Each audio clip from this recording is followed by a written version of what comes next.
We're Particle Silo, and our project is to build a website that will be the best science communication materials for your next outreach activities, all in one place. So the problem: physicists and others, like school teachers and other professional science communicators, often don't know where to start when developing outreach activities and presentations. Finding materials can be difficult when it's scattered across many different sites from around the web, and it's often not easy to find material that's appropriate for the purpose you need. People often also don't know where they can start with getting involved or finding opportunities for outreach activities or other science communication projects. And there's no central place to share material that might be useful to many people. Lots of people end up finding the same materials over and over again, and there's a lot of duplication of effort involved. So in comes our product.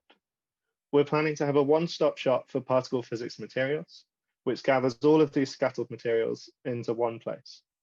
This provides material for a range of different audiences, whether it's school children, the general public, or pitched at high school students. We cover different particle physics topics, and we're hoping to even have support for materials in different languages rather than just in English.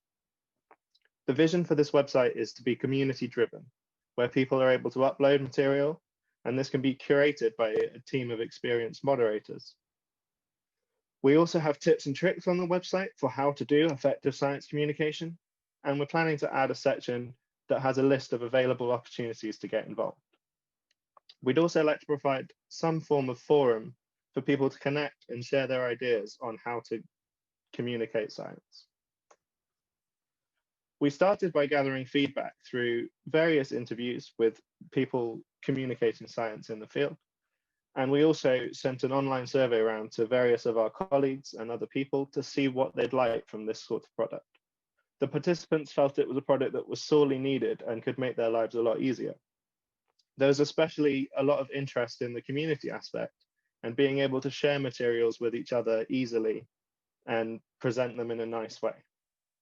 We've used this feedback to prioritize the features we've implemented, trying to get some of the most desired features in first before focusing on some of the others we'd like to add.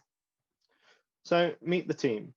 As you can see, we come from a range of different backgrounds. Some of us are physicists, some of us are design students, computer science students, or even a biologist. And this has allowed us to bring a fresh perspective to the project from different angles. And we split into 3 teams to work on the front-end development of the website, the back-end development of the website, and designing and finding content. We've also very thankful to our great mentor, Sarah, for all her help in getting the project off the ground. So for development, we went through several stages of designing mock-ups that you can see here on the left and the right. And then we began actual development on the website this weekend using a JavaScript package called React.js for the front end.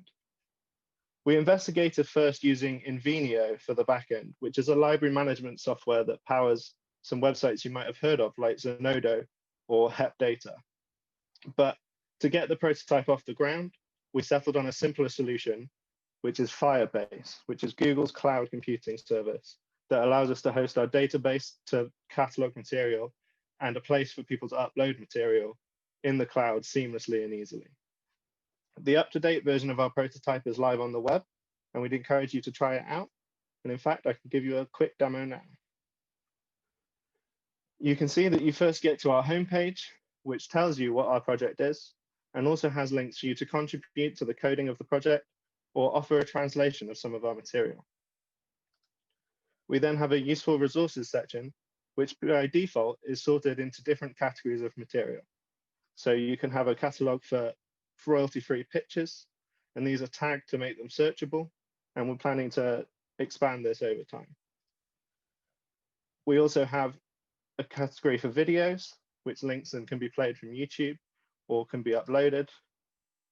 And then we also have things like talks and presentations with an inbuilt PDF viewer to view a talk or download it if you want to use it. The other feature of this is that you can filter by audience to find materials that tagged as appropriate for children, high school students, undergraduate students, or just anyone that you want to communicate science with. But this is still a work in progress. We have a tips and tricks section where one of our team, Mariana, has written loads of advice on how to be a science communicator. And you can see a lot of that here on how you can identify your audience, how you can communicate, especially with someone like children, and how to tailor your presentations to different settings. We're also, as I said, planning to add a science communication forum, but this is still a work in progress. And then we have the ability here to upload materials, either by clicking and dragging here to get your own materials, or you can provide a link to something else on the web that you think people will find useful. This allows you to add images, videos, and the various other categories of content that we have shown on the useful resources page, and we're planning to expand this over time. So that's a quick tour of what we've got so far. Our next steps. We plan to keep working on this as we'd like to extend the functionality going forward by adding several things that we didn't get done this weekend. First is to add some authentication, so users have to log into an account to share material. And then this will be approved by a moderator before appearing on the site. We don't just want people uploading anything they like. Our prototype backend solution works and is quick and easy, but it has limited search capability. You can search by keywords, but not a lot else. And so we'd like to extend this by moving to a more sophisticated tool, maybe going back to investigating in Vimeo in more detail, because this allows us to search name, description, everything all in one go. We're also planning to add a forum to allow people to communicate.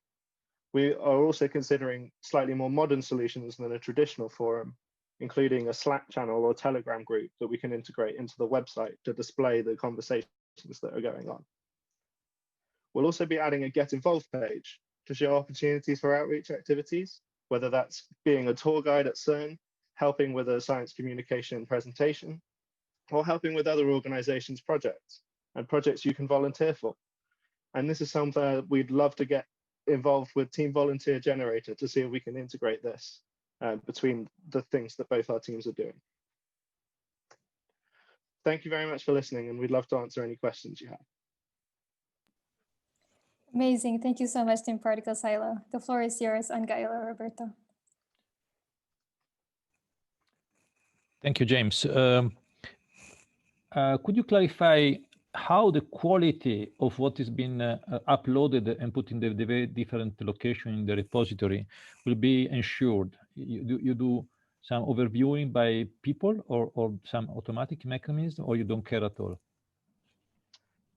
At the moment, we don't have anything set up, but our vision for this is that we'd mainly lead this with a moderation approach. So as things go into the database, a moderator then has to tag them before they appear on the website to make sure that all the content is high quality content.